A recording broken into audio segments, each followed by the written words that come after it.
Brought to you by Palvi Agrico. आता शेतीसाठी जे काही लागणार ते घरपोच मिळणार, तेही मोबाईलच्या एका क्लिकवर. राष्ट्रवादीबद्दल चर्चा यामुळे होती की काका पुतणे एकत्र आले म्हणजे नॅशनल न्यूज झाल्या एकदम सगळ्याच्या. आणि ते होणं स्वाभाविक होतं कारण इतका सगळ्या म्हणजे पवार 3.0 असं होतं ते की पवार 1.0 काय होतं तर लोकसभेला विरोधात लढले, 2.0 विधानसभा, मग आत्ता पण बारामतीमध्ये तशी 16 उमेदवार त्यांनी दिलेच होते. पण यावेळी मात्र एकत्र यायचं सगळं दिसतंय आणि उद्योगपतींची तिथे बारामतीतली एंट्री, त्यानंतर सगळं रिकन्सिलेशन. पुण्यामध्ये मग ऐनवेळी असं काय झालं की अंकुश काकडे म्हणले आम्ही 70 AB फॉर्म वाटलेत. मला वाटतं जसं मोठा म्हणजे दोन राष्ट्रवादीतले अजित पवारांची राष्ट्रवादी मोठे, जसं भाजपनी शिवसेना फरफटत नेलं आणि त्यांचा गेम केला, सेम दोन्ही राष्ट्रवादीमध्ये अजित पवारांनी शरद पवारांच्या राष्ट्रवादीचा गेम केला. हे सगळं तुम्ही चित्र बघा, घडामोडी बघा, शेवटपर्यंत जागा वाटप चाललं होतं. पण शेवटच्या क्षणी अजित पवारांनी त्यांची स्वतःचा वरचष्मा, थोडं त्यांची ती दादागिरी दाखवत अनेक ठिकाणी घड्याळावर थेट उमेदवार उभे केले आणि यांचा घ्या म्हणजे वडगाव शहरी घ्या, हडपसर घ्या, खडकवासला, हे खरं तर हे 3 मतदारसंघातच ह्या दोन्ही राष्ट्रवादीचं प्राबल्य आहे. वडगाव शहरीत सुनील टिंगरेंनी त्यांचं पुढची राजकीय गणितं बघून सगळी त्यांची तिकीटं बसवली. बापू पठारेंची अडचण अशी झाली की मुलाला भाजपमध्ये पाठवल्यामुळं त्यांना थेट भूमिका घेता येणार, मग त्यांच्यामुळेही तुतारी गायब झाली. आणि हडपसरमध्ये थेट चेतन तुपे होते, विद्यमान आमदार होते, त्यांनी त्यांचा कायम पकड ठेवली. खडकवासल्यात थोड्याफार प्रमाणात सुप्रियाताईंचं 1-2 प्रभाग मिळालं. पण जे बार्गेनिंग पॉवरला अजित पवारांपुढं अंकुश काकडे असतील, विशाल तांबे यांचं फार चाललेलं नाही. त्यामुळं नाईलाजास्तव शेवटी उद्विग्न होऊन त्यांनी की आता आपल्या हातात काहीच मिळत नाही, परत संधी द्यायला नको म्हणून एक 70 जागी त्यांनी AB फॉर्म टाकलेत. पण मला वाटतं फरफट झाली त्यांची. पद्धतशीर डायलॉग गोड गोड बोलून पवारांच्या राष्ट्रवादीचा कार्यक्रम केला आहे तिथं. आता तुम्ही बापू पठारेंचा उल्लेख काढला म्हणून बापू पठारेंचं मला असं वाटतं की योगदान राष्ट्रवादी शरदचंद्र पक्ष का लक्षात ठेवेल, कारण बापू पठारेंना इथून तिकीट मिळालं म्हणजे त्यांचं तसा ते आमदार 2009ला आमदार होते वाटतं, 2009ला आमदार होते.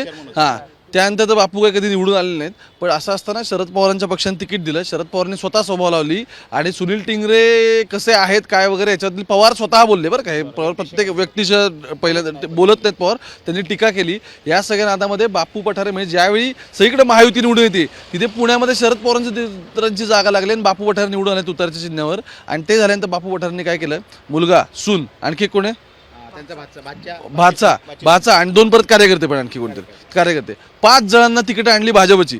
म्हणजे बापूंचं शरद पवारांच्या पक्षासाठीचं योगदान मला असं वाटतं हे की त्यांनी त्यांच्या मतदारसंघात तुतारी गायब करून दाखवली. खरं आहे ना. म्हणजे आज आपण बापू पठारेंचा थोडा इतिहास बघितला तर ते आधी काँग्रेसमध्ये होते, राष्ट्रवादीत आले, पुणे महापालिकेत नगरसेवक झाले, त्यांना राष्ट्रवादीने स्थायी समितीचं अध्यक्षपद दिलं. पहिल्याच मतदारसंघाची पुनर्रचना झाली 2009ला, वडगाव शहरी हा नवीन मतदारसंघ आला. काँग्रेसकडे मतदारसंघ होता तो. अजित पवारांनी, शरद पवारांनी तो मतदारसंघ ओढून घेतला. बापू पठारेंना त्या ठिकाणी विधानसभेची संधी दिली. पहिल्याच टर्ममध्ये ते आमदार झाले. पण 2014ला सुद्धा परत त्यांना संधी मिळाली. 2014ला ते अगदी 3ऱ्या स्थानावर फेकले गेले. त्याच्यानंतर 2019ला पुन्हा ते इच्छुक म्हणजे 14ला ते पडले, 2019ला परत ते तयारीत होते. पण त्यावेळेस त्यांचं तिकीट कापलं गेलं, सुनील टिंगरेंना तिकीट मिळालं. त्यावेळेस बापू पठारेंनी थेट भाजपमध्ये जाऊन राष्ट्रवादीच्याच उमेदवारांचा पराभव करायचा प्रयत्न केला. थोडं त्याचं उलटं बुमरँग झालं आणि तिथला राष्ट्रवादीचे टिंगरे निवडून आले. परत आता त्यानंतर बापू पठारे थेट विधानसभेपर्यंत भाजपमध्ये राहिले. त्यांना कळलं की आता 2 राष्ट्रवादी वेगळ्या झाल्यात, आपल्याला पेस आहे. त्यांनी त्या पेसचा फायदा उठवला, ते तुतारीत गेले. पोरशी प्रकरण घडलं होतं, शरद पवारांनी व्यक्तीच्या टीका केली आणि एक कार्यकर्त्यांची मोड बांधून त्यांनी ती जिंकली. खरं तर त्यांनी राष्ट्रवादीबरोबर राहणं अपेक्षित होतं, पण परत त्यांनी त्यांची राजकीय गणितं बघितली, मुलाला पाठवलं तिकडं आणि आता मुलगा, सूनबाई, भाची सून असे सगळे कुटुंबियांना संधी दिली. याचा फटका काय बसला की बापू पठारेंसाठी ज्या कार्यकर्त्यांनी जीवाचं रान केलं होतं, म्हणजे ते काँग्रेसमध्ये असेल, ठाकरेंच्या शिवसेनेतेला असेल, त्यांना एक कुठेतरी असं चित्र निर्माण झालं होतं की आता आपल्याला ह्या मतदारसंघात संधी आहे, बापू पठारेंची ताकद आपल्या मागं उभं राहील. सुरेंद्र पठारे आहेत, यंग चेहरा आहे. सगळे नाही पाठवले, फक्त कुटुंबातले पाठवले, बाकीचे सगळे वाऱ्यावर गेले. मला तर त्यामुळे भाजपच्या कुटुंबाच्या बद्दल पण बोलायचं आहे. भाजपने सांगितलं मुंबईला बहुतेक बैठक झाली तेव्हा की आमदारांच्या आणि खासदारांच्या मुलांना तिकीट मिळणार नाहीत. मग मात्र हे कसं काय एवढं कॉन्ट्रडिक्शन बरं? तो काही सोयीनी लागलाय म्हणजे सोयीनीच लागलाय ना. बघा ना, म्हणजे तुम्ही मुरलीधर मोहोळांचे मावस बंधू त्यांना तो निकष लावला आणि त्यांची उमेदवारी म्हणजे 30 वर्ष पक्षाचा कार्यकर्ता काम करणारा कार्यकर्ता त्याला निकष लावून त्याची उमेदवारी घालवली. निलेश कोंडाळसारखा चांगला कार्यकर्ता तुम्ही घालवला. बाकी मिसाळांच्या ज्या भाऊजाई आहेत त्यांना मात्र तो निकष नाही आहे. मुलाच्या तिकिटाचा प्रयत्न केलं ते तिथं अडचण झाली, पण भाऊजाई आहे त्यांना ते तिकीट मिळालं. बाकी अनेक ज्यांना राजकीय वारसा आहेत म्हणजे स्वर्धा बापट, कुणाल टेक ही घराणेशाहीचे ना, तिथं काय कार्यकर्ते नव्हते का. शेवटच्या क्षणी लेलेंनाचं तिकीट कट झालं आणि कुणाल टिळकांना बसलं. एक संधी लेलेंना पण मिळाली असती तर हरकत नव्हती ना. आणि वडगाव शहरीत तर आपण बघितलं म्हणजे तिथं एका कुटुंबात राष्ट्रवादीतले आमदार भाजपमधल्या म्हणजे घराणेशाहीचा निकषही सोयीने लागलाय. हा ज्याला कसं शेवटी निवडून येण्याचा निकषच बघितला गेलाय. कारण काय आज डोकी महत्वाची. आपण जे म्हणतो ना की अजित पवारांनी गुंडांना हे दिलं, त्यांचं शेवटी निकष तोच आहे की आमचा काउंट वाढला पाहिजे. काय निकष काय आता शेवटाकडे चाललोय म्हणून विचारतो. कशाचे निकष? घराणेशाहीचे निकष. घराणेशाहीचा निकष असा आहे की ज्याचं चाललं त्याचं चाललं, ज्याचं चाललं नाही त्याचं चाललं नाही. आता मुरली मोहोळांची अवस्था अशी झाली की मुरलीधर त्यांना मुरली म्हणले की राग येतो असं माझा अनुभव आहे. म्हणतोय मी मुरलीधरच मोहोळ म्हणतो, कधी कधी अण्णा मोहोळ म्हणतो, एवढाच फरक. मुरलीधर मोहोळच म्हणतो मी त्यांना. शेवटी कसं आहे त्यांना 3 तिकीटं त्यांच्या घरात इच्छुक होते मोहोळांच्या. म्हणजे कोंडागरांचा विषय झालेलाच आहे. तिकडून 11मध्ये श्रीधर मोहोळ इच्छुक होते, त्यांचं तिकीट कापलं गेलं.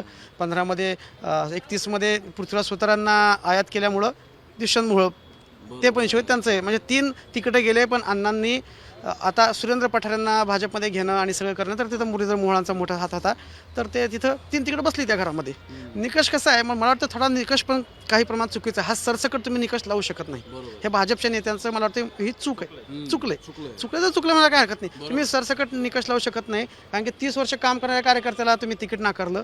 आता माधुरी मिसाळांची ज्या सांगतात मानसी पाहुणे आहेत, मानसी देशपांडे, त्या 2 टर्मच्या नगरसेविका आहेत ना पूर्वीच्या, त्या का नवीन नाहीत. वर्षा तापकिऱ्या, भीमराव तापकिऱ्याच्या जरी पाहुणे असेल त्या 2 का 3 वर्ष 3 टर्मच्या नगरसेविका आहेत त्या. तर कुठं निकष लावला पाहिजे? बरं बाबा ठीक आहे, एखादा व्यक्ती आपल्या मुलाला लॉन्च करतो आहे, पण तिथं अनेक कार्यकर्ते आहेत, तर ठीक आहे त्यांच्या त्यांना ह्या निवडणुकीला थांबा, पुढच्या निवडणुकीला मी तुम्हाला विचार करू असं काहीतरी सांगता येऊ शकलं असतं. पण सरसकट निकष लावणं हा भाजपच्या नेतृत्वाने का निर्णय घेतला, म्हणजे हे मात्र कोडं उलगडलेलं नाही आहे. एक शेवटाला उदय सामंत पुण्यात येऊन सांगतायत की आमची युती तुटलेली नाही आहे. ते शिवतारे बापू ते पण म्हणतात आमची युती तुटलेली नाही आहे. इकडं राष्ट्रवादी म्हणतात की आमचं काही असं काही झालेलं नाही, तुटलेलं नाही वगैरे वगैरे. काय फायनल म्हणजे हे खरंच आपल्याला फसवत आहेत का हो, की हे खरं आहे त्यांचं म्हणतात ते? मला एक तर ते भाजपची आणि शिवसेनेची फिक्सिंग असावी. हां, जागा वाटपात तोडगा निघत त्यांना ठीक आहे, तुमचं तुम्ही निवडणूक लढा आणि आपण बघू काय करायचं युतीचं. आणि मग जर फिक्सिंग नसेल तर मात्र हे एकमेकाला फसवत आहेत. आता जर तुम्ही शिवसेनेला माणसं भेटली नाहीत, 150 बी फॉर्म वाटलेत, कोणाला बी फॉर्म दिलेले आहेत, अशा वेळास बी फॉर्म दिलेला कार्यकर्ता का तिकड मागे घेईल आणि त्याच्यावर तुम्ही कुठली कारवाई करू शकता? तो म्हणणार मला पक्षाने अधिकृत दिले, मी का मागे घेऊ? तो नेत्याला जुमानणार आहे का? नाही जुमानणार नाही. हे फक्त परसेप्शन तयार करायचा प्रयत्न आहे की युती तुटलेली आहे, पोपट मेलेला आहे. आता हे मान्य करत नाही. शेवटी कसे झोपलेला उठवतात, पण जो नाटक करतो त्याला उठवता येत नाही, अशातला हा भाग आहे. तसं हा युतीचा झालेला भाग आहे. बरं.